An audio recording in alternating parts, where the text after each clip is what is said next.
This Week in Startups is brought to you by NetSuite by Oracle, the business management software that handles every aspect of your business in an easy-to-use cloud platform. Get NetSuite's guide, Crushing the 5 Barriers to Growth, when you go to netsuite.com/twist. DigitalOcean, providing the easiest cloud platform to deploy, manage, and scale applications. Sign up today and receive a free $100 credit at do.co/twist. And Hover. Your online identity begins with your domain name. Show who you are and what you're passionate about. Go to hover.com/twist and get 10% off your first purchase.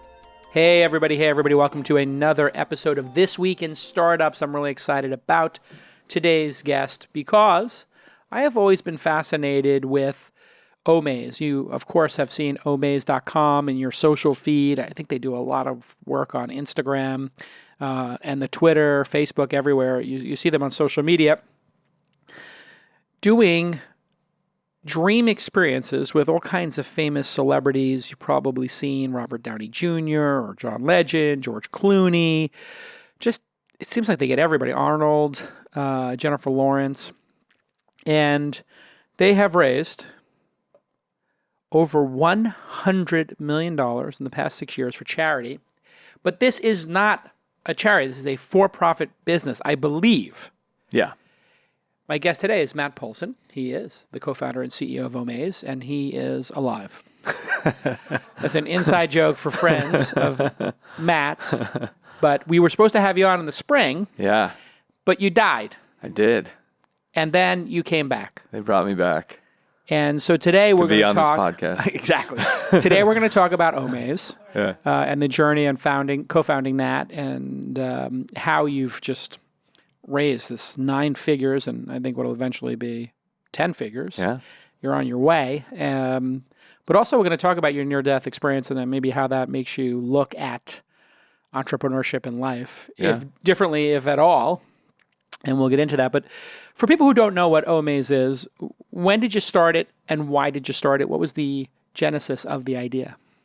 Yeah, where the idea came from was, it was back in 2012 when we started it. And where the idea came from is my co-founder and I, Ryan, we were filmmakers who were working specifically on cause content. We had a passion for using storytelling to inspire action. And we'd done a bunch of different projects along those lines. We were the first directors on Live Earth, if you remember that. It was the biggest concert ever thrown for climate change. We did that. We did a documentary called Girl Rising about girls' education in the developing world that was funded by Oprah and Queen Reno Jordan. Meryl Streep was the narrator. We spent a couple years traveling around the world interviewing the world's greatest thinkers, a couple hundred Nobel Prize winners, MacArthur Genius Grant recipients. And then, and what did that result in? It was called Untitled Thinkers. It was a documentary series on how they look at these same 6 questions. Yeah. And that's a fascinating idea. You know, I've had that idea as well as like smart people, but I was actually thinking smart people at the end of their lives and how they like sort of, you know, if you get people who've been super successful in their life or, you know, at the end of their lives, how do they look at their success, look at the world? Like, because I think some people get bitter or some people become like, oh, I got lucky or whatever. Some people have deep thoughts. But what were some of the 6 questions that you asked in this documentary What is, how do you define money? How do you define money? Yeah. What was the most interesting answer to that question? This is 6 years ago. Yeah. How do you define money? It's a construct, right? Yeah. Social Noam contract? Chomsky said it was a flow of power. A flow of power. Yeah. Wow.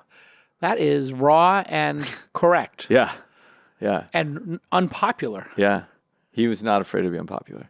Yeah. That is pretty unpopular thing to say. It's money is power. Yeah. I mean, a lot of other things are power too. Celebrities power. Yeah, but I think he was more interested in the flow, that it was an exchange, you know? And as you hear like Naval talk about the way he looks at like crypto now, it's a lot about, and I know nothing about this, but I thought it was interesting that it's a flow, almost like an exchange of information is a flow. It becomes unconstrained by any kind of sources, and that's what's interesting.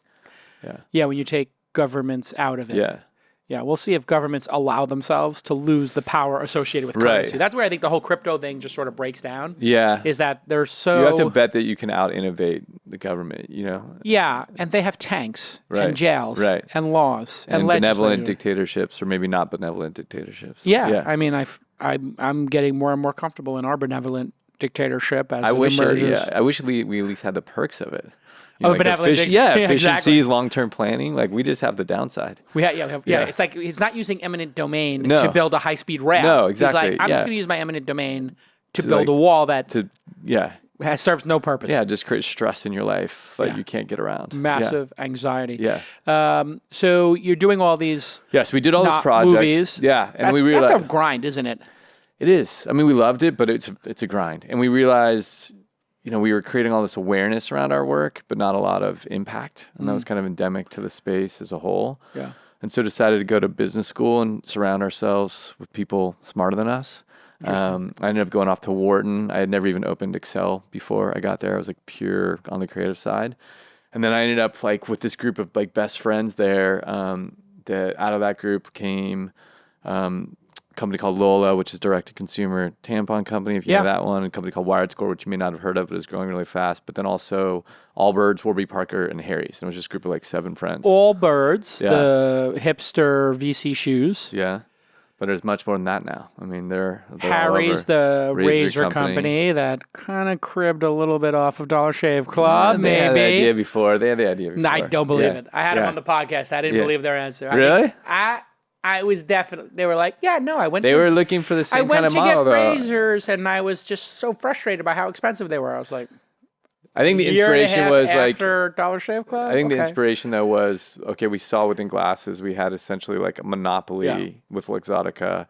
You could be really easily disintermediated with the brand and direct to consumer, and they were looking for other industries to do that. And razors, there's only 4 razor companies. Which is kind of how those MBA programs make you think, is to kind of look for patterns or techniques. Yeah. You're just looking for frameworks. And Jeff was an investment banker before. Jeff was one of the co-founders of Warby that then left to do Harry's. Yeah. So we're in that crew. Wow. And then, and then when I was in my second year, went to this event that Magic Johnson was hosting for the Boys and Girls Club. Yeah. Where he was auctioning off the chance to play basketball with him and go to a Lakers game. But it was one of those things that was only available to the high net worth individuals sitting in the room. I'm sure you've been to 1,000 of these rubber chicken dinners. Oh, it's the worst. Yeah. And we were in the room, but not high net worth individuals. We were like the guys who get invited last minute to fill the table at the Beverly Hilton. Yeah. And I used to be that guy. Yeah.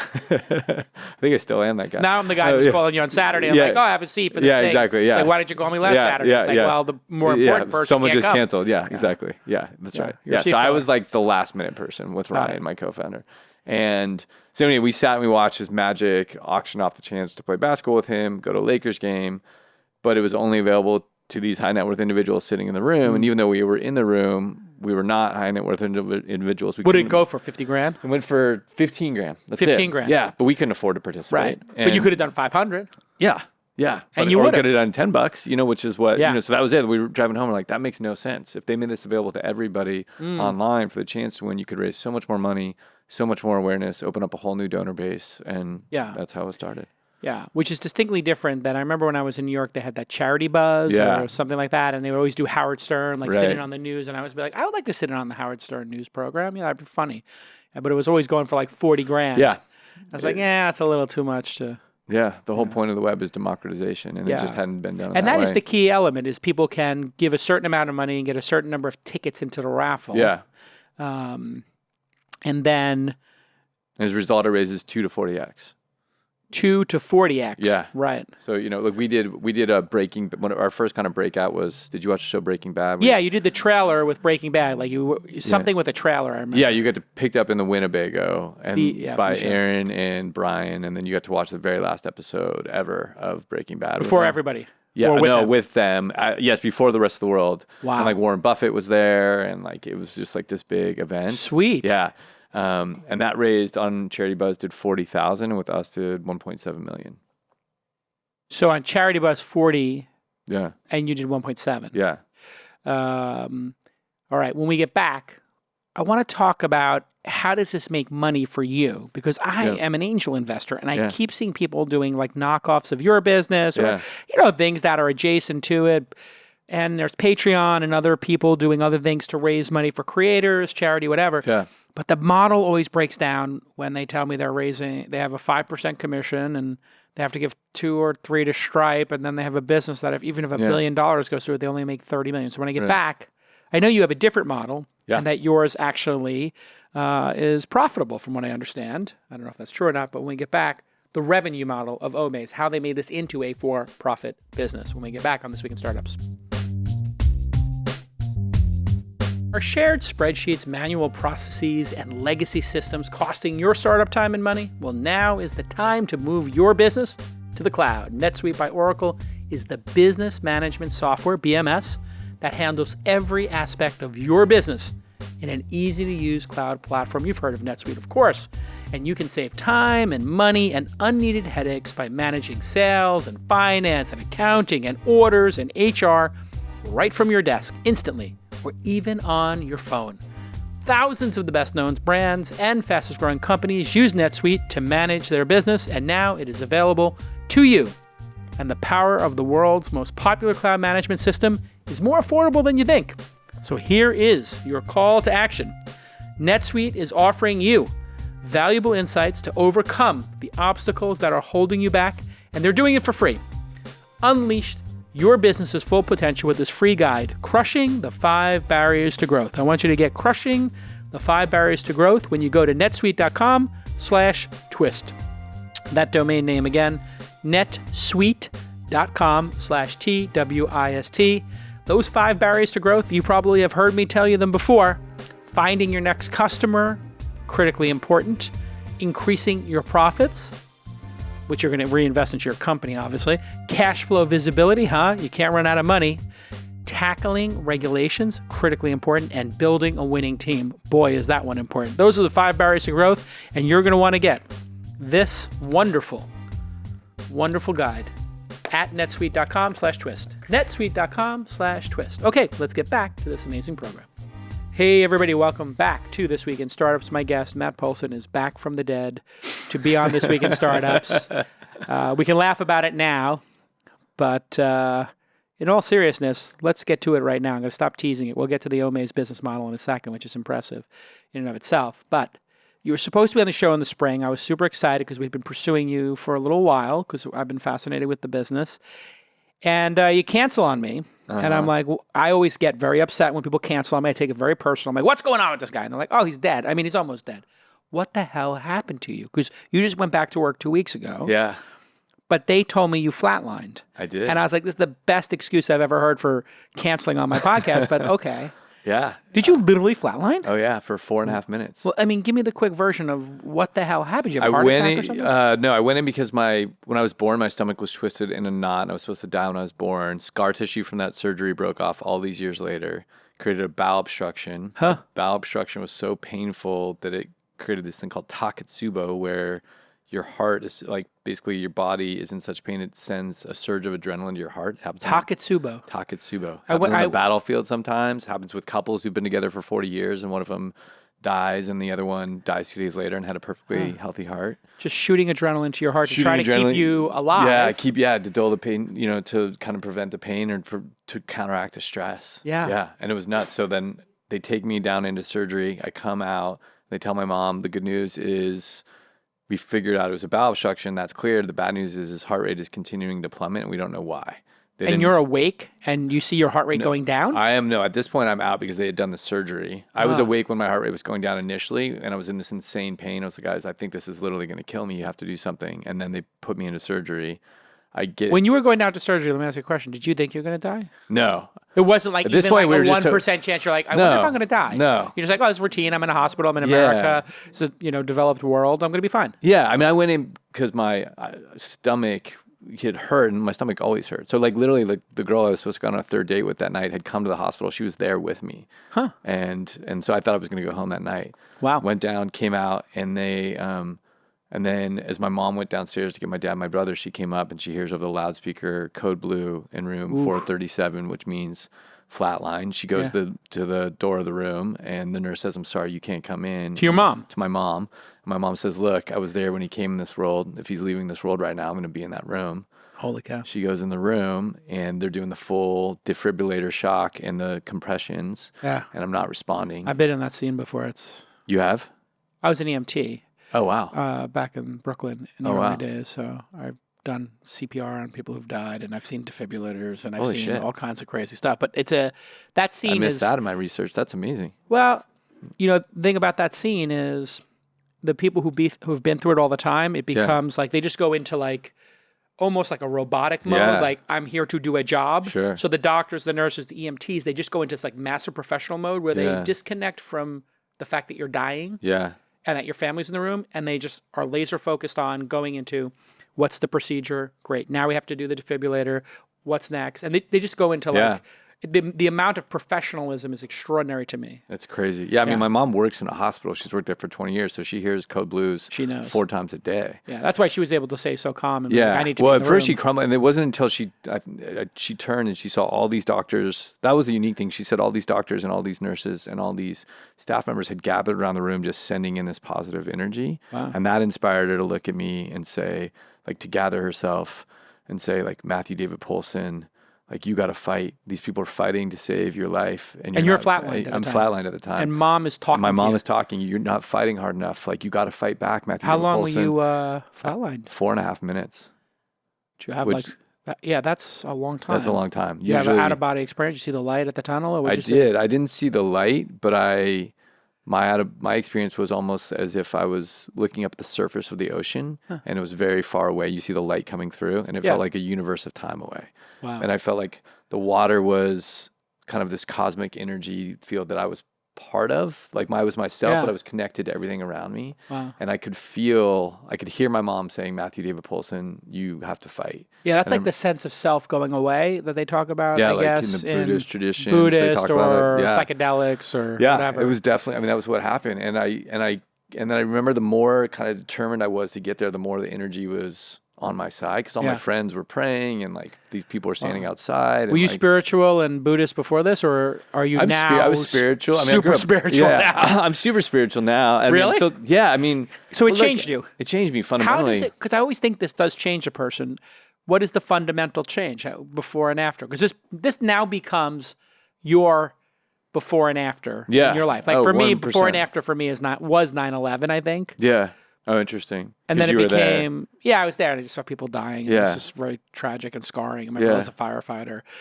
And then it became having kids, became like the before I had the kids and after. Right. But I still feel like 9/11's burned in there. But this becomes your personal 9/11, your personal, like, life before this, life after this. Yeah, absolutely. It does, yeah. Oh, yeah, 100%. I mean, I didn't realize it fully until I got back to work, and because I was like just reading books and had a beard and robes for like 2.5 months, and then when I got back, you're more aware of the wonder of the world, I'll tell you like a 30-second story that I think can illuminate this. Like a month before this happened, we had hired a new VP of marketing, and we were talking about what we want our company to mean in the world outside of the money we raise, but just like the spirit of it. And he was driving home that night, and he saw this billboard, and he took a photo of it and sent it to me. And the billboard said, "Optimism breaks barriers." And it was this kind of shitty little billboard with a boring organization on it. Right. But I was like, I love that quote. Yeah. So I looked to see who had said it, because I wanted to talk about it at all hands, and all I could find, like I thought I'd find Nelson Mandela or RFK, and all I could find is this shitty little billboard with this boring organization. So I stood up at our team meeting and said, look, this optimism breaks barriers, embodies what we can mean in the world, but I can't find who said it. So I'm going to credit to Heinz, our VP of marketing, because he's much more interesting than this boring organization. I love it. Well, the boring organization was UCLA Health. So when I was in UCLA Hospital 1 month later, and I'm sitting there, and this guy, Dr. Ye, who's the guy who saved my life, he says to me, he's like, look, I want you to understand something. When I finish, this guy's a world-renowned surgeon. When I finish my career 30 years from now, and I'm talking about the most extraordinary case I've ever seen, this is it. Wow. He's like, we had you at 0% chance of survival for 3 days, even after we resuscitated you. And so the fact that we have you going home with your full faculties, we have no medical explanation.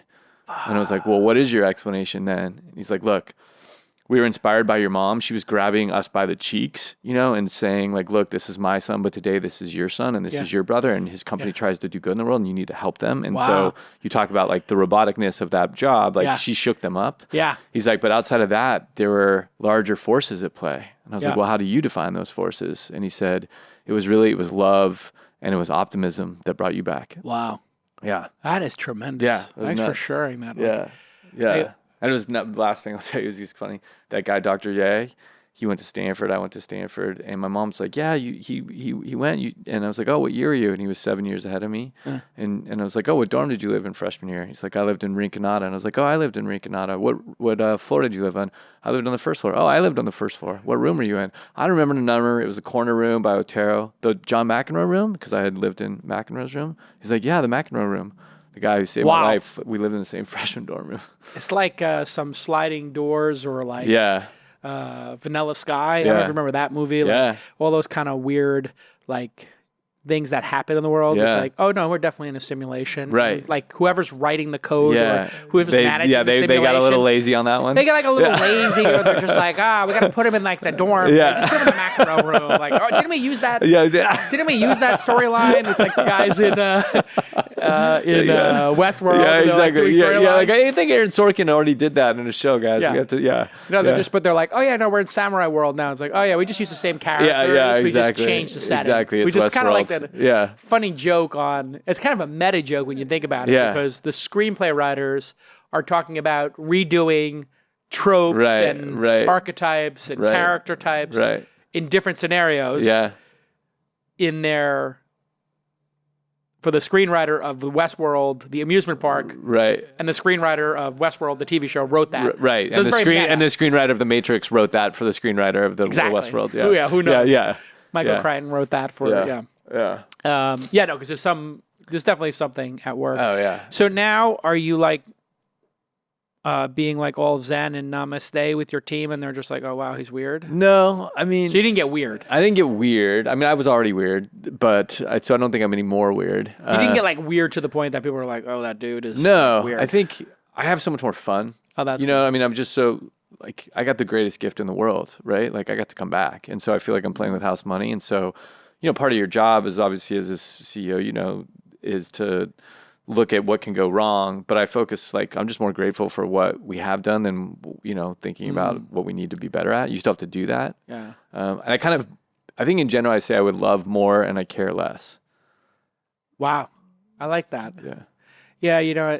There was this great moment on David Letterman's show where he had the singer Warren Zevon on, which most people would know Warren Zevon from Lawyers, Guns, and Money. Okay. Or Werewolves of London. Okay. I don't know. Werewolves of London. Yeah. That was good. And he didn't go to a doctor for 30 years, Warren Zevon. And then he had lung cancer because he smoked.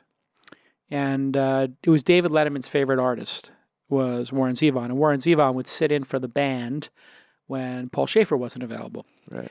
And so he's going to die, and he knows he's going to die. He's got the terminal cancer diagnosis. This is in the 90s when, it's when you get that terminal cancer diagnosis for lung cancer. It's not like today where they're like, it's terminal, but we might be able to make it not terminal. Right. It's like ACLs for athletes back in the day. Like you can walk the rest of your life, and now you're like out done. a week. Get a cane, Like now they're just like, just get in the ice and we'll have your rehab. Yeah.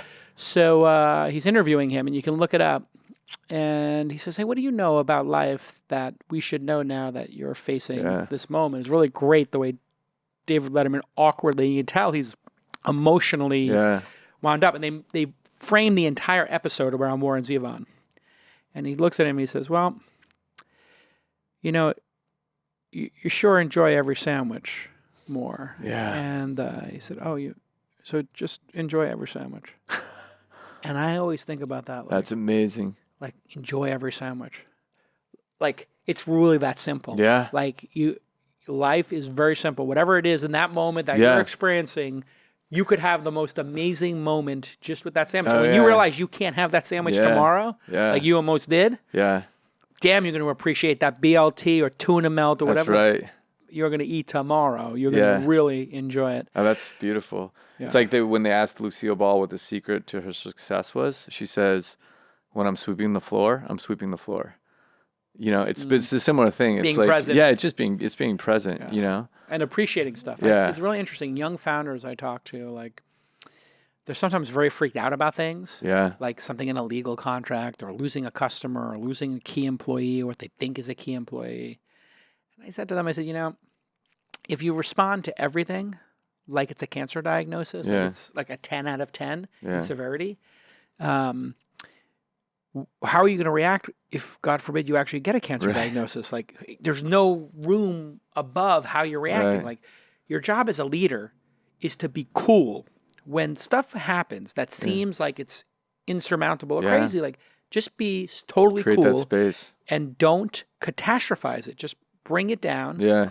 And realize it's just some little puzzle for you to solve and some little hurdle for you to get over. Yeah. And I always try to give them that advice of not catastrophizing or maximizing. Become a spectator of your thoughts, like allow them to play out in front of you and have a little distance from it. And it allows you to kind of pull a little of the air out of those situations. It's a very big, I think it's what meditation really helps people with, is the ability. Everybody I know who meditates, I'm assuming you meditate. Yeah, I meditate. And I've been doing it for a while. Like, people who meditate are able to realize, oh, when I'm meditating, I'm calming down, I'm focusing on my breath, relaxing, my body's relaxing, I feel my jaw relaxing, okay, breathing. And then their mind starts spewing ideas. Yeah. And you're like, oh, let me go back to my breathing. Okay, the mind stops spewing ideas. And you're like, oh, the mind is just this giant hose. Yeah. And if left unchecked, it will spew every permutation of every thought you've ever had. And if you emotionally respond to everyone, you will go mad. If you had a friend who said the shit to you that your mind says to you, you would stop being friends with that person. Absolutely. Your mind just spews every permutation of everything. It's like, I want to kill you. I love you. I want to marry you. I want to jump off a building. Well, because it was designed to survive, donuts. not to be happy. Right. I want to eat donuts. No, it's like, I want to murder you. I want to eat donuts. Yeah. It's like, literally, I want to jump off that bridge. Yeah. You're like, which one are you? Burrito. Yeah. Oh, yeah. Humans are bizarre in that. Well, because it's like our automatic system. There's the automatic system. There's the controlling system. The automatic system is 600 million years old. Yeah. So it's like gone through a lot of product cycles. It's very efficient. Yeah. Like our reasoning system is only 40,000 years old. So we're just an elephant. We're just a human riding an elephant, And it's like you can try to control it and you can train it, but at the end of the day, if the elephant wants to do what it wants to do, it's going to do it. So you be just self-aware. have to All right. When we get back from this quick break, we're going to talk about some of the biggest celebrities you've had on. I want to know if any of these celebrities who go on lunches or breakfasts or whatever these things ever become friends or stay in touch with the people who win these prizes. Because I think that's the big dream. Yeah. I'm going to have breakfast with Jennifer Lawrence and then I'm going to be part of her squad. Don't answer because I'm just a tease. Yeah. But if I do win that Jennifer Lawrence experience, will I become besties with her and Taylor Swift? And what is the revenue model that has made Omaze grow so tremendously over the last 6 years? When we get back on This Week in Startups. If you're a startup, you need to have the most reliable, the fastest, and the most affordable infrastructure. And that's where DigitalOcean comes in. They provide the easiest cloud platform to deploy, manage, and scale your applications. 150,000 businesses in the world use them and love them, and Inc. called them one of the world's fastest growing startups. You can rely on DigitalOcean to remove infrastructure friction and deliver industry-leading price and performance. DigitalOcean is, of course, built by developers for developers, and they have a huge learning community with tons of resources and tutorials. And boy, do we have a great deal for you today. If you sign up, you'll receive a $100 credit at do.co.twist. do.co/TWIST.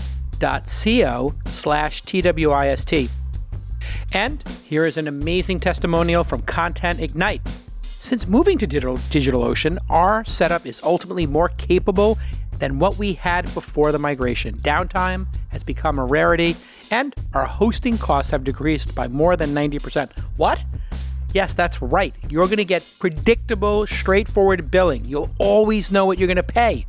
And the flat pricing structure across all data centers and regions makes it even more affordable. Customers love this. You remember Mitch Weiner called into This Week in Startups back in 2010. That's right, 8 years ago.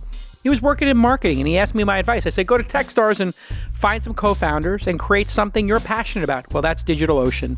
And he called back in 2014. He was a guest, actually, on the program, after they raised $37 million from Andreessen Horowitz. So it's very special for me to have DigitalOcean on the podcast and be a supporter of this podcast, This Week in Startups. It's full circle. 8 years ago, Mitch came on the podcast. So crazy. Anyway, If you want to sign up, and I recommend you do, you'll receive a $100 credit. So go ahead and grab that $100 credit while you can. do.co/twist. do.co/twist. And you will love DigitalOcean. We use it. We love it. It's amazing. Many of my startups are using it, and it's just fabulous. So go ahead and check out do.co/twist and get that $100 credit and get in there and start using that really easy to use, manageable, scalable, and affordable cloud service. There you go. Okay. Thanks again, DigitalOcean. We appreciate your support. Okay, let's get back to this amazing podcast. Welcome back to This Week in Startups. My guest, Matt Pohlson, back from the dead, and here to. I have to use the gallows humor. That's what I learned in Brooklyn when you're the only way, man. When you're an EMT. Yeah. Is like they just use gallows humor to get through it because it's so soul crushing if you don't. Laughter is the shortest distance between two people. It is, isn't it? Yeah. Wow, there we go. This is becoming like the Naval episode. Sometimes Naval is like tweeting stuff and we're friends. Yeah. And I'm just like, I feel like I need to go get a philosophy degree in order to read his tweets, which are well under the 280 limit now. They're even below the 140. Yeah. And I'm like, I don't get it exactly, but I'm going to try to get it, and it sounds cool. Yeah. He's operating at a different level. He's totally operating on a different level. It's pretty magical, actually. Yeah. Somebody was trolling him, and they created a hashtag of like, it was like Naval says or something. And like all the crypto people who I think have a heck of a time with him because he's so pro crypto, but he's also critical and an independent free thinker. So the crypto people are upset at him sometimes, or I can't even figure it out. Yeah. The online rage cycle. Yeah. But anyway, one of these, I don't think the people who are outraged actually know what's going on either. Like they're not even. No. That's just the mind you were talking exactly. about. Exactly. Burrito, yell at something, and they just don't filter. Oh, I can get credit with my followers if I am outraged? Yeah. I am outraged. Yeah. What are you outraged about? Yeah. I'm not sure. What are you outraged about? Great, let's be outraged about that. Exactly. But so anyway, they start making fun of Naval and, writing like, Naval sounding tweets. And some of them were funny, but then there was like a huge backlash of like, you guys are bullying Naval. Right. And I'm like, okay, they're not bullying Naval. The whole reason he can write those tweets is he doesn't care. He doesn't care. Obviously, he's above the fray. Yeah, exactly. All right, let's get back to Omaze. How does this work? Because you did $1.4 million for this deal with Breaking Bad or whatever it was. Yeah. Is that the record-setting one? What's the record now? The record, we did one with Jon Stewart and Stephen Colbert where you got to sit underneath Stephen Colbert's desk with Jon Stewart while he filmed the show. And it was kind of a compendium for Next for Autism, and that all in raised $5.6 million. $5.6 million to sit under the desk. Yeah, it was. They did it. There was other experiences like underneath the umbrella, but that was amongst them. And do they cut to them being under the desk? Oh yeah, there was like a 10-minute thing. Like the person was on there the whole time. That's hilarious. Yeah. And how many people participate? What's the largest number of participants in a giveaway? Because you can join for what, as little as $10? Is there like a base price? $10 is the base entry. Yeah. The most we've had what is the most we've had? We've had like 125,000 enter. Oh wow. Yeah. That's incredible. Yeah. So how do you make money off of these? Because the problem I've had with all these businesses in terms of as investments is that they're unsustainable. I mean, Kickstarter, as amazing of a business that is like the leader in crowdfunding, I guess. Yeah. They only take 5%, I think, still to this day. And then like they can never go public. And the company is like, even if they have $1 billion go through it, $50 million is not a lot of money to make in the history of the company. Or if $2 billion went through, or if $10 billion went through, it's really not a lot of money to support that. How do you make money? We take a percentage of the net proceeds. 30% or something? It depends on the experience, right? So if it's Breaking Bad or if it's Jon Stewart or anything, we take 20% of the net proceeds. So when I say net proceeds, we recover all the costs associated with it. So flying people out, anything with a prize. Got it. But also all the acquisition costs. So the content we create, all the performance marketing, all that comes off the top before we split 80-20. Got it. Now, we also have a kind of a new line of stuff that we're doing where we own the prizes. So instead of doing just experiences like we have right now, when we just finished like win a brand new McLaren, right? Like we totally control it. We just write a check to the charity at the end. There's no talent involved. We just do it through our distribution. Amazing. And that splits 50-50. And we do that with travel, go on the Orient Express. I did the Orient Express. That was interesting. Yeah. Oh, you did? Yeah. Yeah. It's fun. Yeah. It's doing incredibly well. We have that swimming with whales. From France to I don't know. It's all throughout Europe. I don't even know the full thing. I did the route from Paris to the city in Italy that's underwater, Venice. Oh, okay. Yeah. And that was quite people are loving overnight. it. I mean, it's going to, again, like these things, we thought of, these can raise 50, 100,000 with great. That's going to raise $500,000 without any talent promotion. So do you get pushback on that? Because all the founders I've met all want to take like 5% and they want to be all pro charity. And then their businesses, they don't have a business, so it goes out of business. They can't hire anybody, so nothing works. Do people lament giving you the 20K or do they, the 20%, or do they think it's awesome because you're doing something that's never been done before? The charities love it because for them, what matters is how much money ends up in their pocket. Right. And so it's like, if you ask someone, hey, would you rather have 300K or would you rather have 90K? It's a pretty easy answer, right? But then if you get in, like in the charity world, it's like, would you rather have 90% of 100,000 or would you rather have, 60% of 500,000 as it all flows through? All the charities love it. With talent, we've had to explain, like, look, we're expanding the pie. Like the origins of charity in the US go back to the Puritans. Like they came over, they started making a ton of money. They're like, oh fuck, we might not go to heaven anymore. So they created the idea of charity so that they could make sure they still went to heaven. But it permeated this total separation of commerce and charity. Yes. Right? And so that's come through our culture since then. But it doesn't make sense because people, like, you're not allowed to invest in advertising. Like advertising works. If you can spend $1 to raise $3, like you should do that. Yet, like they get criticized for that. Right. They can't attract the top people. They can't pay them good salaries. They get criticized for that. They can't invest in scale. All the things that we build businesses on, charities aren't allowed to do. And as a result, it's starving the sector. And so what we do is provide these services for them that they don't have available otherwise. Yeah, they don't know how to do online marketing. They don't know how to do what you do on Instagram. No. I see the videos you produce. Exactly. Like those videos cost $50,000 to make. We do them really inexpensively. Yeah. But that's our expertise. That's where we came from. That's what they would get charged if they had to make those videos. Yeah, like the sandwich guy charges $100K. Yeah, that's right. And the people who are below him charge $50, and the people below him charge $25. So I mean, they would be probably spending $50K just on the video. And they're throwing, I mean, their alternative is they're throwing galas where they're like, the entire team is doing that. People like, you have to buy tables. But like the overhead on that is, 60%. And so it doesn't work. And so we're a great alternative. We have had to explain our model to talent partners, but then when they understand the practicality of it, they're like, great. How many people do you have now, full time? 82. 82. Yeah. It's just a big business. Yeah. 82 means you're spending like 10 million. This guy, $10 million a year budget or something. This is a lot of people. It's a lot of people. It's a lot of young people. Good. So a little bit cheaper. And you're in LA mostly? Yeah, we're in LA. Because all the talent's there. Yeah. Talent's there.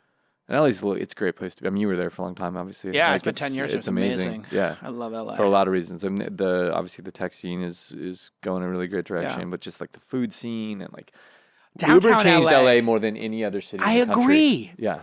Because you couldn't go out at night. Gave us public transportation. And there was no public transportation. Now Uber, and you know what the crazy part about that is? Everybody told me Uber will never work in LA. Yeah. And I was like, I don't know if that's true. I stopped driving a car 4 years ago. Yeah. How do you pick the winner? It's totally random. Just totally random. Yeah. How do you actually do that? Is like PricewaterhouseCoopers, or is there a random number generator? It's like I go to the website, random number generator, and I gamble with my friends sometimes. Yeah. There's this. That's how degenerate. We're just like odd or even number. That's amazing. Yeah. There's websites literally for idiots like me. Right. Yeah. The simplicity of which is better because you know what we used to do? We would get out of the poker game. Yeah. And then we would take our shoes off, and we'd throw our shoes at the wall, and whoever came closest to the wall, we bet $100. That's amazing.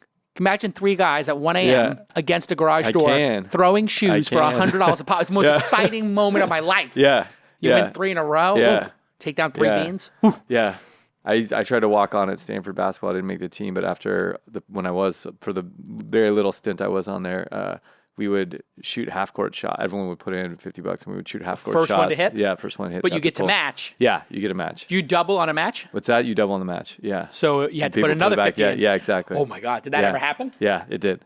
See, I love that. Yeah. That's for me. Yeah. That's when gambling gets exciting. Oh, yeah. My family's in the horse racing business, so it's like... You're kidding me. I grew up around gambling. I love going to the track. When I lived in LA, I would go out to Santa Anita. Yeah.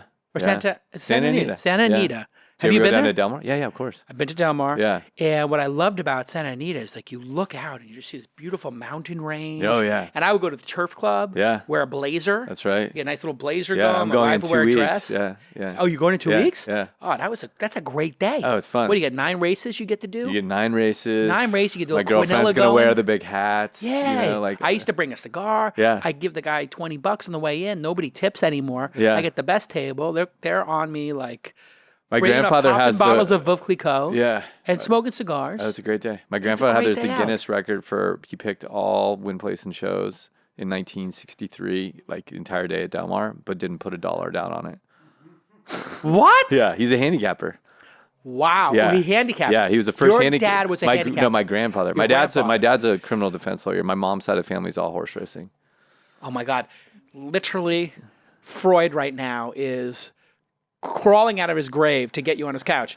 Your grandfather was a handicapper. Your dad was a prosecutor. No, criminal defense. Okay, so your dad went into criminal law. Yeah. Your grandfather was setting lines at a time when, let's be honest, there might have been some fugazi stuff going on. No, he was above the board. He was above the board. But there were people involved who were not above the board or around him. Ray Kroc was his biggest client, like the guy that he would like. Yeah. The original McDonald's owner. Yeah, exactly. Yeah. Oh, no, not the original owner. Yeah, like he went all He the way bought through. the McDonald's. My dad was also, if you want to go deeper into Freud, my dad was in the seminary to be a priest when he met my mom. Him and his best friend snuck out of the seminary one weekend. It was like a monastic seminary. They hitchhiked down the Coast Highway, went to his best friend's house, walked in, his best friend's little sister in there with curlers on, and that's my mom. Whoa. Yeah. So there's a lot of messed up stuff going on. That is super fascinating. Yeah. I was fascinated at Grandpa's a bookie. Yeah. Not a bookie. He's a handicapper. He's a handicapper, Yeah. which, just so people know, handicappers are different than bookies. Yeah. But they do sometimes run into each other. Then your dad goes to criminal attorney after a stint at seminary. Yeah. And then you decide you're going to save the world with documentary films and doing charity. Yeah. So you went from gambling to criminal defense to charity. Yeah.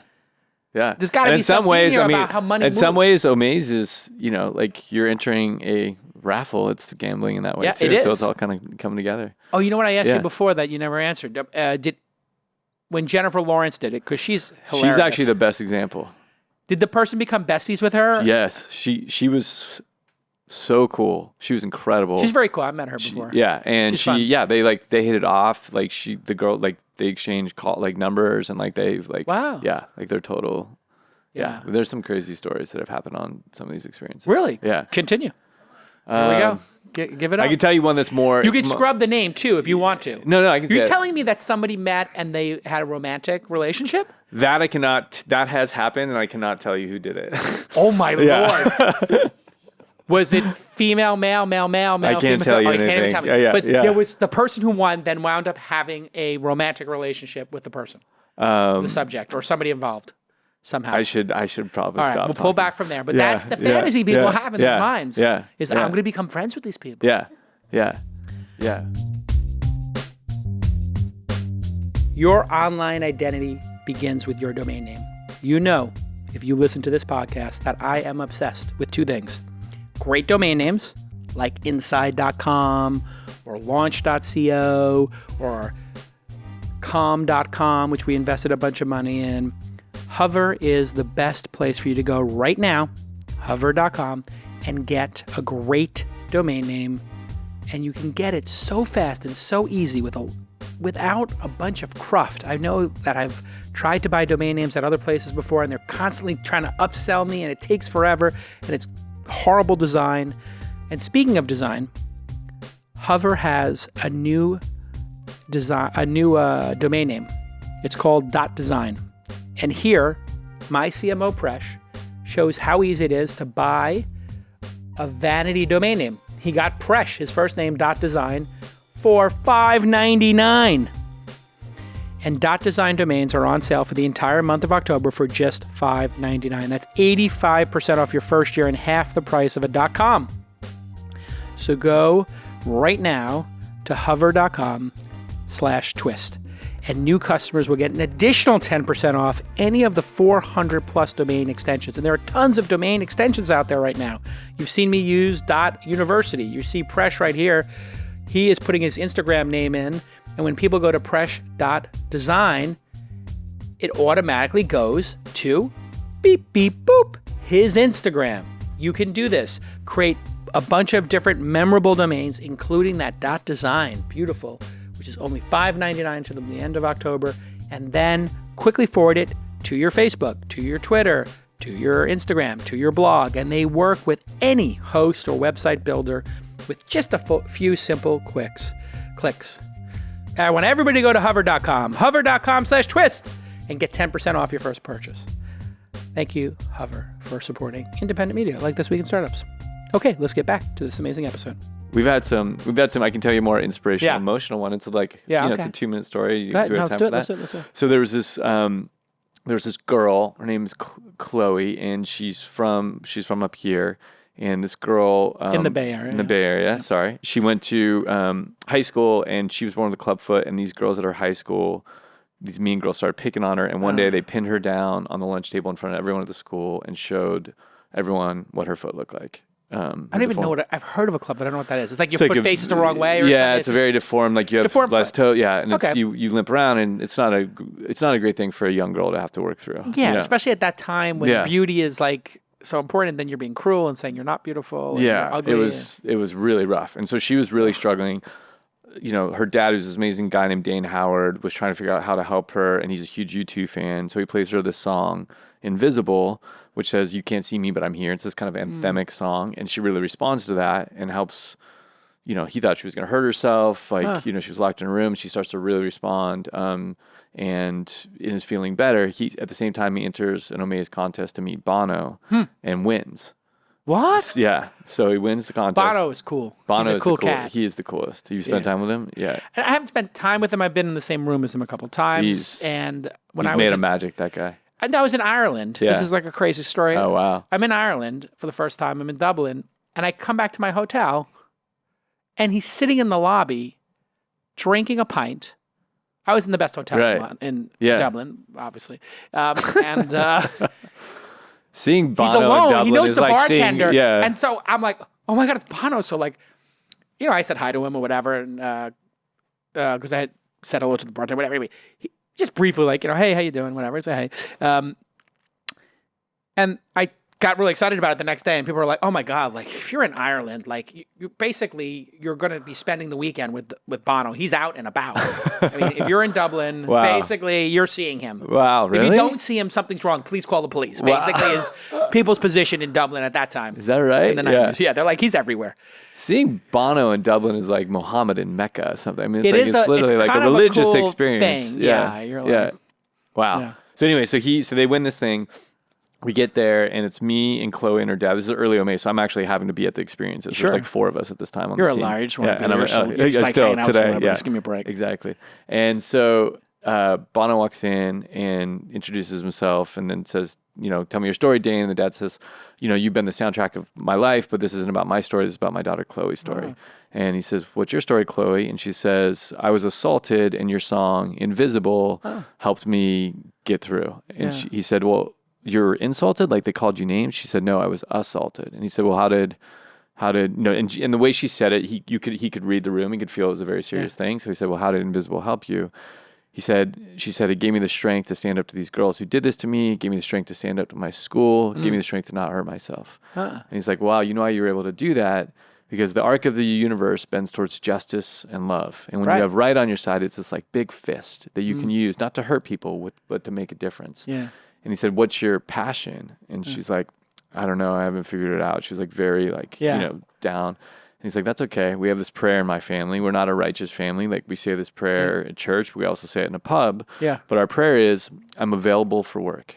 He said, "Just make yourself available for work and it'll be revealed to you." And you could see in this moment, this girl like transforming before your eyes. I mean, because obviously he said it way more poetically than I ever could. And it was just such a magical moment. And she literally was changing. It was incredible. So she goes home. She decides she's going to do good with that inspiration she had. She goes, talks to other girls who are bullied. She starts helping them. Another school invites her to do it. She goes and helps them. She starts this movement called Stand Beautiful to get girls to stand up with whatever their differences are. It starts to pick up steam. She gets invited to do a TEDx talk. She does a TEDx talk on Stand Beautiful. There's a publisher from Random House Books there. They see it. They have her to write a book. She has a book coming out. It's called Stand here we Beautiful. go. And Available now she goes, for work. Yeah, and she goes around the world and like helps like people who've gone Amazing. through this stuff. And she's like this crazy inspirational force. It's like the power of saying yes. Like, Yeah. You know, just being open to possibilities exactly. is super important because That's just random stuff can occur. Optimism breaks barriers. Optimism does break barriers. Are you now becoming like besties with all these celebs now? I get the sense that you got a pretty good squad. When I come to LA, I think we're going to go out. Let's go out, man. I'll bring a couple of Let's my do squad, it. bring a couple of your celebrity squad. I'm in. We'll do it. Yeah. We'll do it. Yeah. Yeah. Who are you becoming besties with now? Do you actually have like a real celebrity friend? Who you'd be like, oh, my friend's a celebrity. Yeah, I'm good friends with them. Yeah. Yeah, sure. I mean, I've lived in LA for a long time. Yeah, so you become friends with you celebs. just kind of, you do. But, and a lot of like friends that were not and then have become, which I have is a kind little of bit fun. of that going on. Those are the fun ones, you know? Yeah, you knew them before. Yeah, exactly. Yeah, that's kind of cool. Yeah. But no, the people that we work with have been amazing. Like they want to use we could also get these guys in the best situations. Like they're using their reach for good, right? You know, like what's the story with celebrities? Cynical people are like, they're just doing this to like get for their PR. That's PR. That's the cynical people. Is there an element of that where you've seen people who come in, we're not going to name names obviously, but they're like, I need to appeal to this demographic.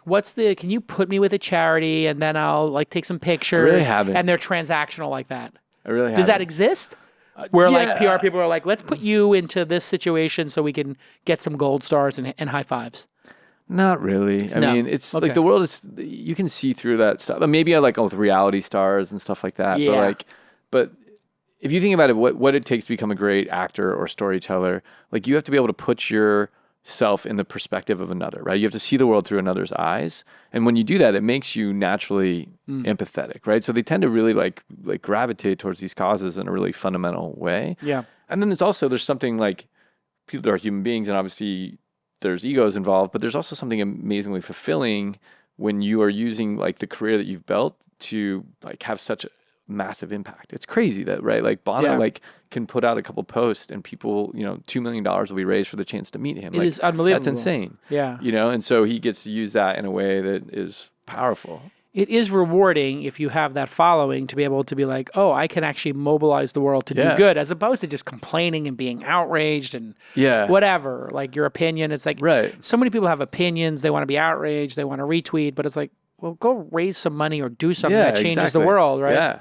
Yeah, and look, the studios like it because we do generate a lot of awareness and marketing around it, right? And the talent will do content that they won't necessarily do otherwise, and so that works. So it is a win-win. Yeah, and we say that to studio if you partners. do Game of Thrones, like I think you're doing one you did one with the Khaleesi. Yeah, we did Amelia one with, Clark. Amelia Clark. Amelia Clark. She's Amelia amazing. Clark. Yeah, no, a couple of my friends are friends with her, and.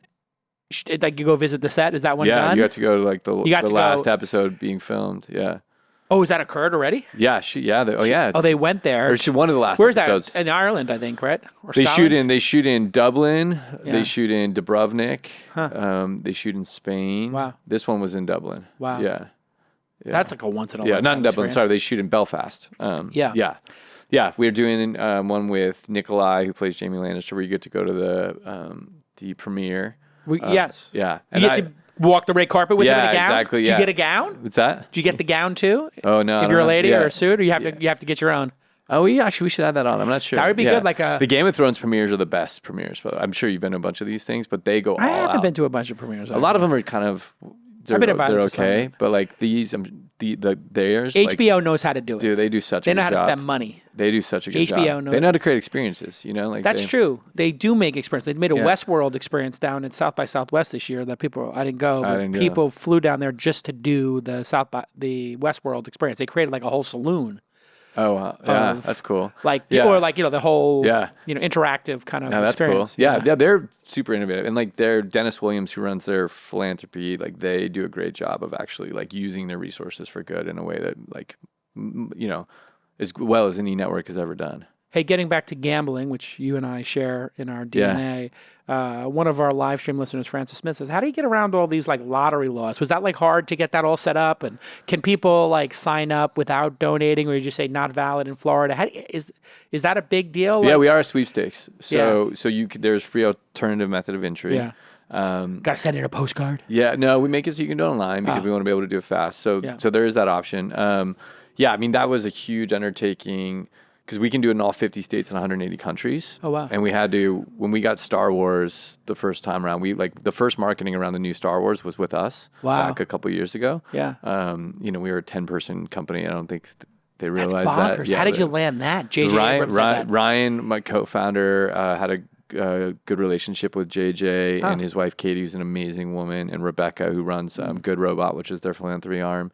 And Bad Robot makes the pictures. Good Robot does the philanthropy. I love it. And so you got to go to the set on The Force Awakens, and it was massive. But Disney is the biggest law firm in California, and so we had to go through an incredible amount of vetting. I've heard this about like when you sell software into Disney, it takes 6 to 12 months to get through their IT process and all that. They have more employees in the state of Florida than the state of Florida.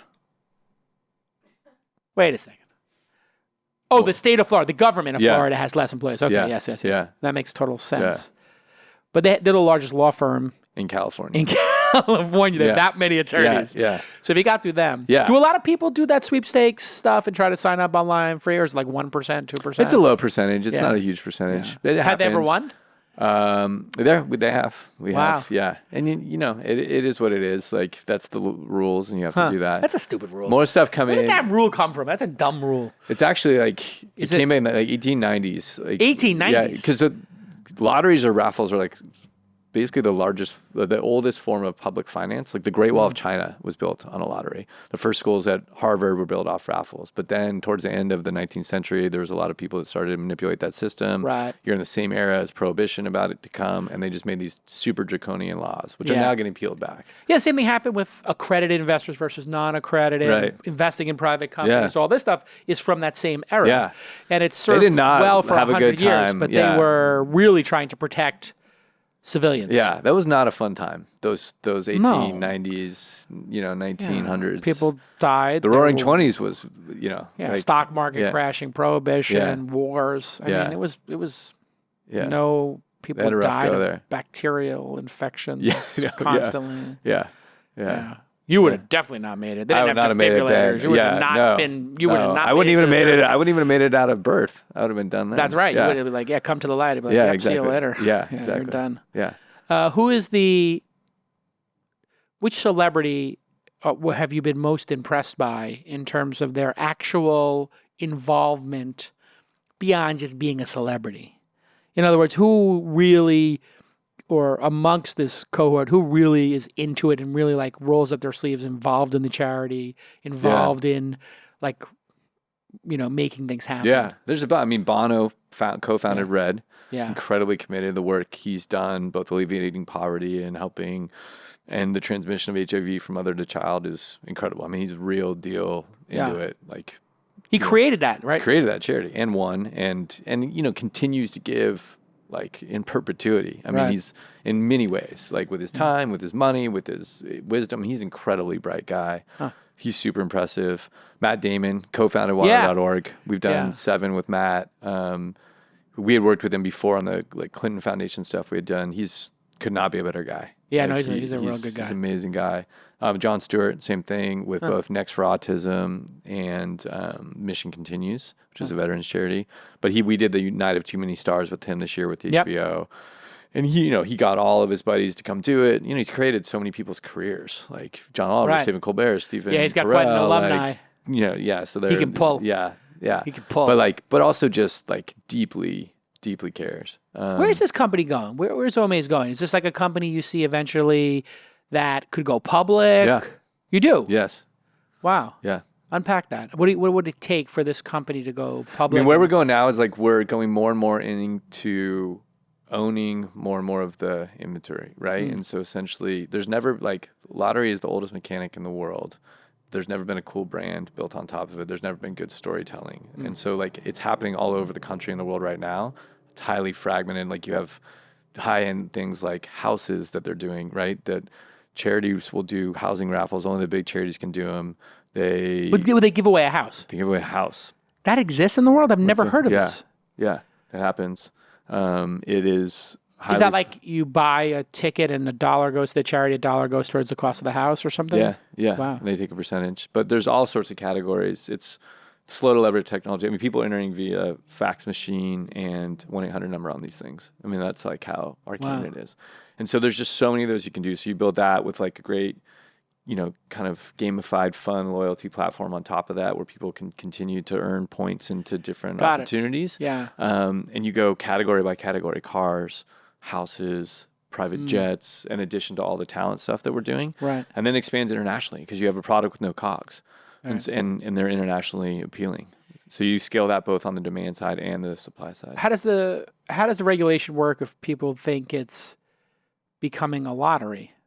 Well, so it's, when I say lottery, I mean sweepstakes essentially functions as that mechanic, right? But that's legal. Sweepstakes are legal. They're totally legal. Everything you just have to file and do like 10K of paperwork or something. We developed a way to do that. There's some IP around it of how we can register these things around the world, in every state and around the world. That is not insignificant. Not insignificant. No, we looked into it because I was going to give away my Tesla Model 3 for Inside.com to get. I was like, if we get 1 million subscribers, then we'll give away this thing. Because I was like, well, if it costs us $1 to get a subscriber, if we give away a $60,000 Model 3, great. That's a great deal. Yeah.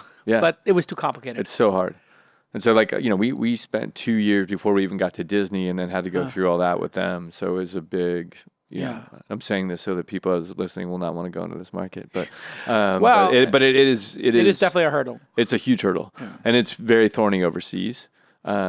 But we spent a lot of time figuring that out, and so now you can just scale it into all these different categories.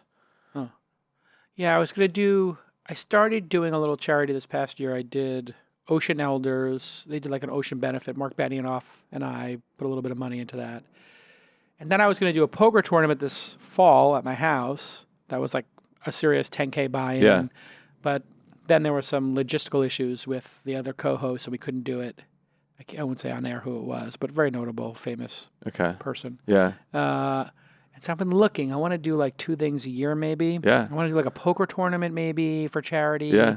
And then maybe something else. But I don't like the format of... I hate the format of going to a bad chicken buffet. I bet you we could do something where someone would come out and get mentorship from you for a day and come see this all happen. People would be excited to do that. Yeah, there's definitely founders. Yeah. I've done it before. I gave away 3 lunches. I was supposed to give away 1 for $5,000 for Eric Ries when he was doing his Kickstarter, and then he wound up selling 3 of them. Okay. So he made $15,000 to go towards this nonprofit thing he was doing or Kickstarter thing for his book. And I was like, wow, people pay $5,000. I was like, should I feel guilty about that? How many people are listening to this podcast right now? 150,000. You'd get a high conversion rate on that. I think so. I just always want to be careful. Like people, what I like about yours is because it goes to a charity and because the price is $10K, not an auction for the highest bidder. No, that's what I'm saying. We would have people come in and for your listeners could do it for $10 for the charity that you care about. Yeah. And then we'd fly a winner out. Yeah. You have a lot of people listening. Yeah, it would be good. How did Kimball Musk's do? I saw he was asking me to tweet it and whatever. I tweeted it a bunch for him. That raised 2.1 million. What? Yeah. 2.1 million. Yeah. Wow. Yeah. What do you put, like 50 or 100K in advertising behind these things to get it going? Generally, yeah. Because that I thought you were great at because I follow Kimball. We're friends. And then I saw it on his. He asked me to retweet it. I retweeted it.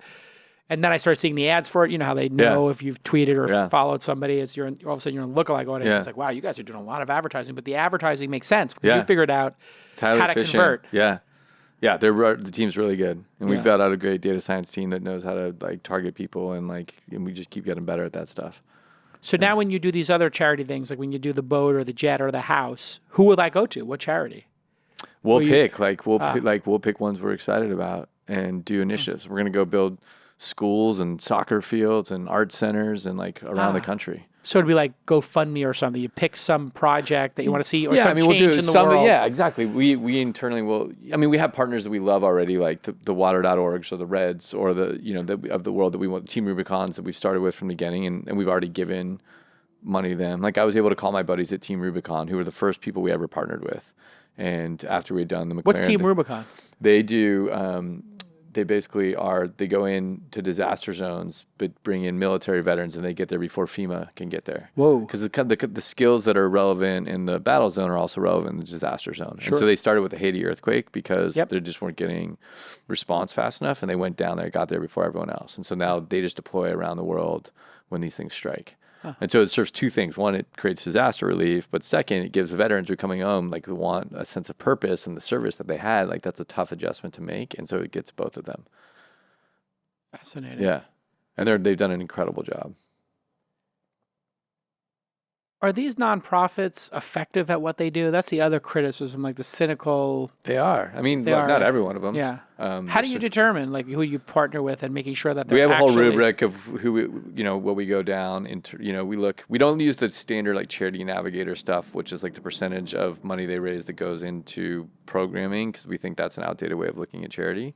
But if it's UNICEF or if it's America, if it's Mission Continues or whoever, they're pretty well established charities. So we just kind of know. If it's when we've worked with smaller ones that are just getting started, like Kind Campaign, which is who we did the Breaking Bad one with, they were a very small charity when we started, but the work was amazing and the executive team was amazing, and like they were authentically committed. So you're to their vetting cause. them. You make sure that like if $1 million is raised, like $750,000 of it's not going to like some office space. Absolutely. And some CEO getting a giant salary. Yeah, exactly. Some people got in trouble for that. Wounded Warrior. Wounded Warrior? Yeah. They were paying. The CEO was making like $450. That's a big number. Yeah. I actually $250 is not a big number. $450 is a big number. I think people who are world-class CEOs that want to devote themselves to the public sector should get paid. If it was $450 on $100 million deployed a year, if it was under 1%, I would be okay with it. Like Carol Stern, like UNICEF is a $100 billion organization. And like when they found out she was making $1 million, $500,000 a year, people went crazy. That's not a big deal. Yeah. It's a $100 billion organization. No. I mean, you have to have salaries that are at least half of what they would make in the private sector. Yeah, at least. At least. If you want to get top talent. Exactly. That's why I think that overall budget, like Wounded Warriors, what was their total budget? Was it $10 million a year or $5 million a year? Yeah, I forget what their ratios were, but it was out of whack. Like they had a lot of, and it wasn't just the salary. Like there was lavish like expenses. Yeah, that's and all where that people kind are of stuff. dumb. And like, that's just dumb. Silly. They were incredibly good at fundraising, but they just weren't. They weren't incredibly good at doing the work. My friend Mark Cuban, name drop. He was super involved with them, I think, right? Yeah. Wounded Warrior. I don't know. Yeah. I think that was the one he had helped a bunch. They were a great brand, and they had done great fundraising. And what they started to do was give the money to other charities that were better at delivering the impact. Yeah. But they did that too late. The thing is, like, people get very silly with their corporate credit cards, I find. And they put things on their corporate credit cards that are inappropriate. Yeah. And some of the stories about like Snap and what was going on there with those are insane. I have no idea. But I've always had the philosophy of not giving out corporate cards. Yeah.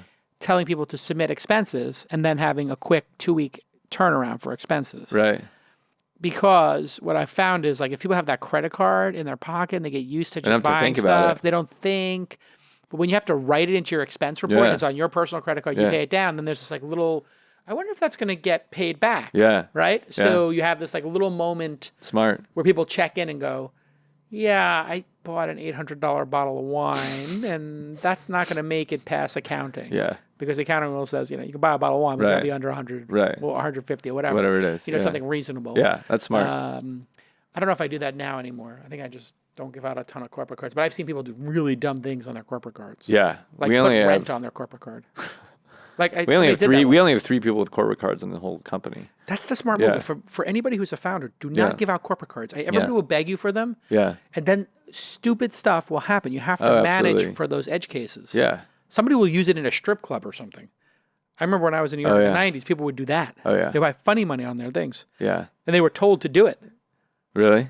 Yeah, with like in the Wall Street culture, you mean? I was trying to explain this to somebody, how much the world has changed, and for the better. I mean, but in the 80s and 90s, corporate culture in New York City was take your clients to scores and show them a good time. And I would get dragged to it. I would never go on my own, but I would get dragged to it as part of like some IT conference. I was in the IT business, putting in servers or whatever. And like, they'd be taking 12 guys to dinner. Yeah. And then you go to Scores after, or they take you to dinner at Scores where they had like steaks. And then you go into the room and they would just hand each person like $200 in funny money. And I'd be like, what am I supposed to do? I'll get dances. I'm like, that's so insane. It's so insane. Can you imagine today? No. If people were like, yeah, here, everybody go to Scores and here's $200 in each to get lap dances.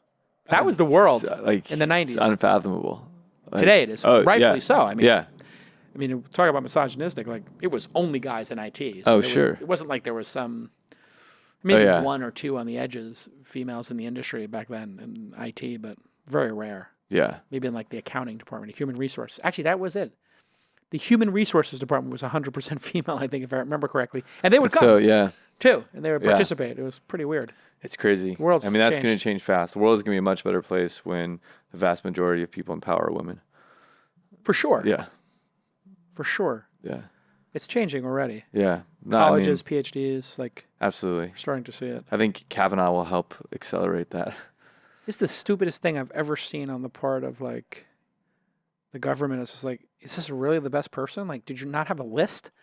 Like, move down the list. Yeah. Like, and you're going to throw just give this us someone in who's not going to lie about stupid stuff. And also, like, what's the signaling here? You have a president who's, admitted to assaulting people. Yeah. And then you do this, and it's so weird. It feels like we're living in some weird dystopian, like, what is that show? Black Mirror? Like, this feels like a Black Mirror episode. Yeah, or no, what's the one on Hulu that's literally about this? You're thinking about Handmaid's Tale. Yeah. It is the little Handmaid's Tale. Like, it does feel we're 10% I mean, he's sitting up there saying, like, wait till you see the swing back. Like, he's sitting up there threatening people on the bench, and now he's going to be in what was the most prestigious job in the country.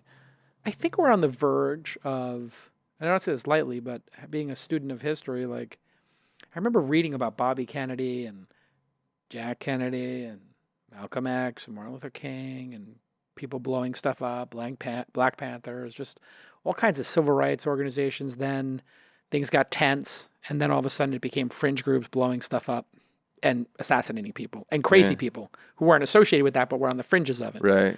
So whenever you do this crazy dog whistling or insane behavior and the leaders don't act normal or act reserved and measured, if the leaders are acting insane, it basically becomes like this dog whistle to insane people. Go ahead. Permission granted. You can now go murder somebody. And this is going to blow up in Trump's face or everybody's faces because it's so weird there's so many crazy people all that out is there. Just being like perpetrated against everyday people. Like we have these insane massacres now that we didn't used to have back then, but they're just against like school children and there's a lot of mentally ill people out there. It's like people live longer and they're under all kinds of weird modern day society stress, and there's much less public funds for mental illness, like especially in California. Like it's a disaster. Yeah. Maybe that's the one I should do. Because what's a charity that's unpopular that I could champion if I wanted to try to help? I'm trying to find something that I personally feel, connected to. Like I feel very connected to firefighters since I had them in my family. Unpopular, maybe, or tougher to fundraise around is like the Anti-Recidivism Coalition. Which is founded by this guy named Scott Budnick. We just did one with them with Gal Gadot and Patty Jenkins for Wonder Woman. But that's a really hard thing to raise money around. My dad, because he's a criminal defense lawyer, I'm very passionate about it. And I worked with Kamala Harris a long time. And it's like, we're going to do charity. To help people who are criminals. Yeah, exactly. But it's like super actually, no, these people are actually victims of a unfair system. If the investment that happens has generational impact, right? Because if you can give people jobs coming out of prison, then the probability of their children going to prison is much lower, and then you can break the cycle of poverty. Right. And so it's a tough one to fundraise around, but when people get to know it, they love it. So that's a good one. Interesting. I like that. And he's a really good guy. He was the producer of all the Hangover movies. Oh, really? Yeah. I know Todd Phillips. I used to play cards with him sometimes. Oh, really? Yeah. Nice guy. Yeah. I don't know Todd, but Scott's a great guy. Todd's a cool cat. What's another good one that's unpopular? Yeah, what are the unpopular charities?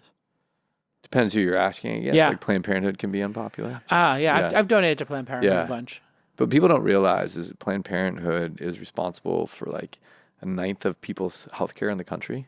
Wow. Like, it's insane. You know, they take care of like something like 12 million men and women around the country in like areas that don't have access to healthcare otherwise. Yeah.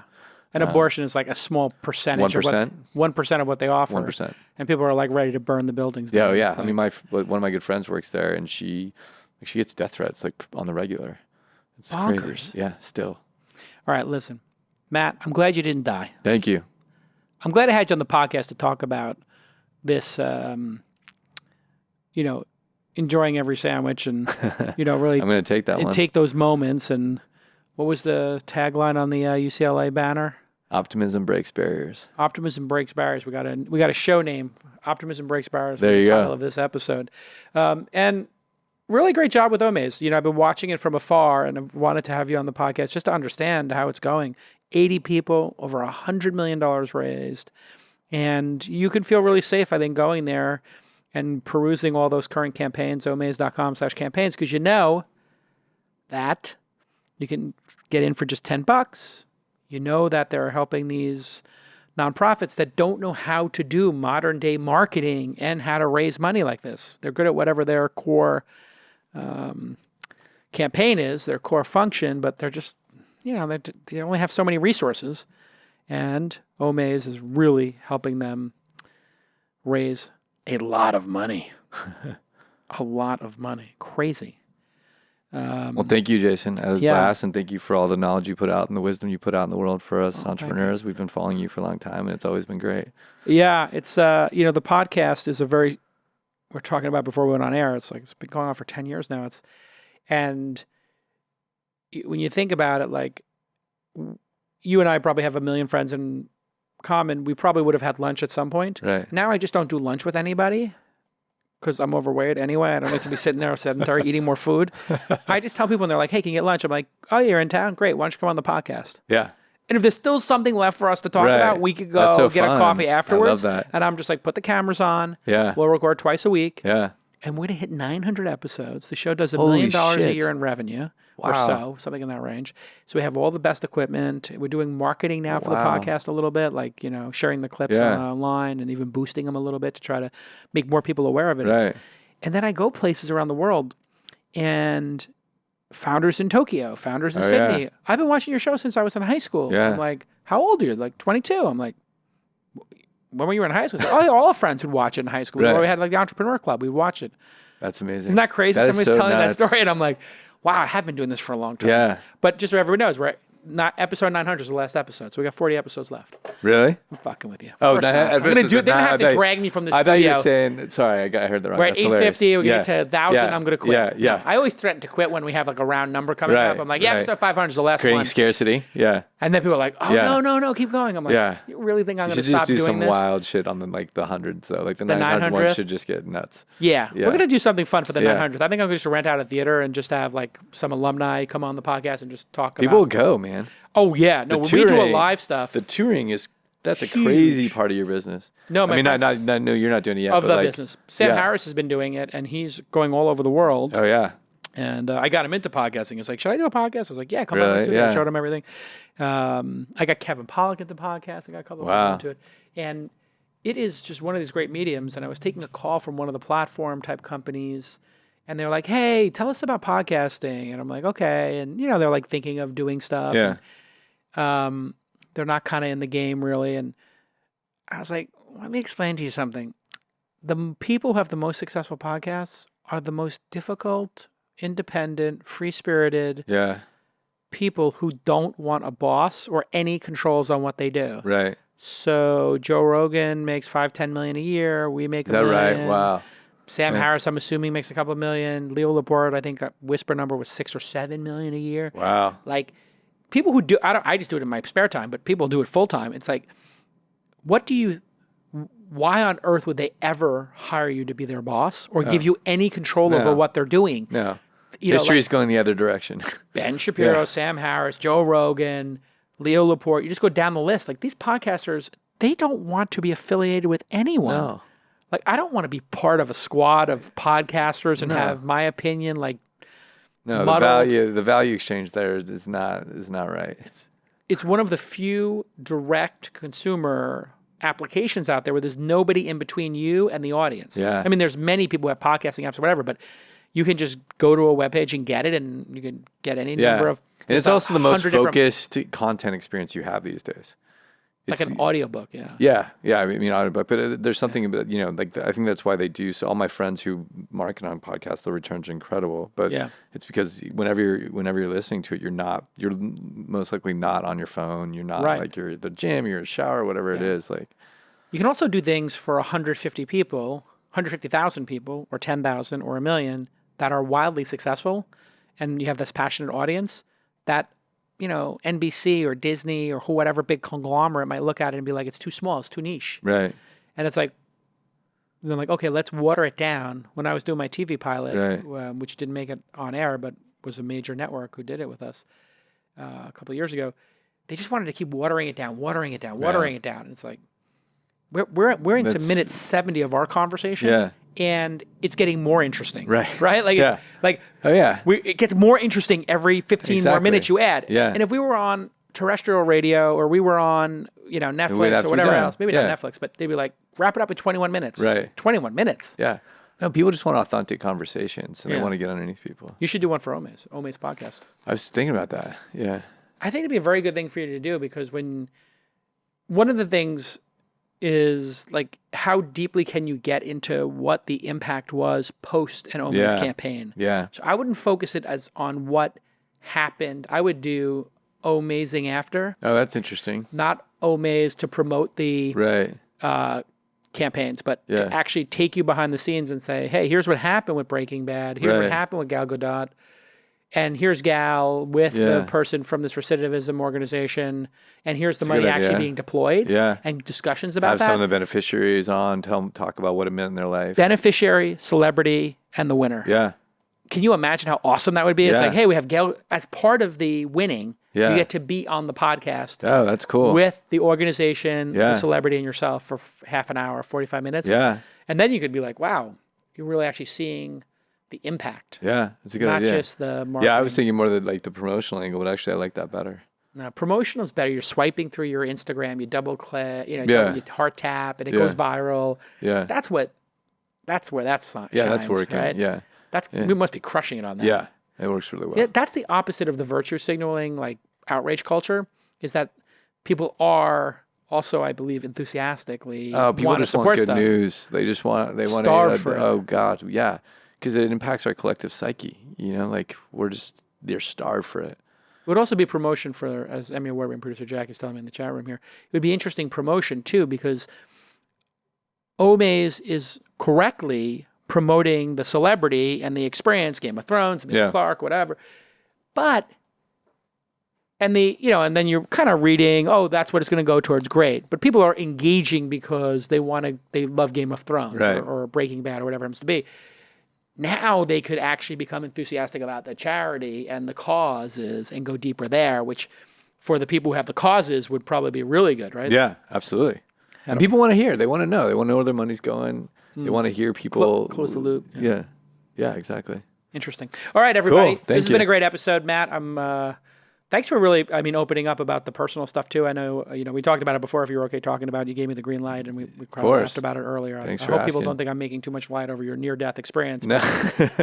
My dad, who's a Greek philosophical guy, he would always say, if you laugh, your life's a comedy. And if you cry, it's a tragedy. So I choose to laugh. Yeah. And he would laugh about things that were completely inappropriate to laugh about. Oh, yeah. That was either that was his excuse, or he was the biggest, most astute philosopher ever. I'm going to go with the latter. But I honestly was making a joke with somebody who was going through some charity some challenging times the other day, and I was like sort of joking about it, and they were like, yeah, I don't know if that's funny. And I was like, give it a time. You're right. And you'll be able to. Comedy is just tragedy plus time. Exactly. Yeah, I think if you can always ask yourself, no matter how hard the situation, what is funny about this situation, it can help you get through a lot. Like I woke up when they were doing this surgery and they didn't have to give me much anesthesia. And I woke up in the middle of it. My arms are strapped down, and they're removing this crazy heart machine, and I'm just blood everywhere. And I'm like sitting there and I'm like, what's funny about this situation? I guess like I love to talk and I can't talk right now. And they've got my arms pinned down. And I mean, I went through that for like 2 hours. I just kind of kept thinking, okay. 2 hours. It was intense. Watching them. Yeah. And they were just doing their thing. They didn't even notice that I was like, had my eyes open. That is the big fear, is that you get a sedative or whatever and you can't move. Yeah. But then the pain is happening and you're awake during the stuff. That's happened before. Yeah. Yeah, you could feel some of them. Because when you have a gut situation, you actually have to be really mindful about how much painkillers, because the way the gut and the brain talk to each other, the gut doesn't like a lot of painkillers that are, you know, cutting off synapses. And so they went really light on me and I woke up in the middle. It was nuts.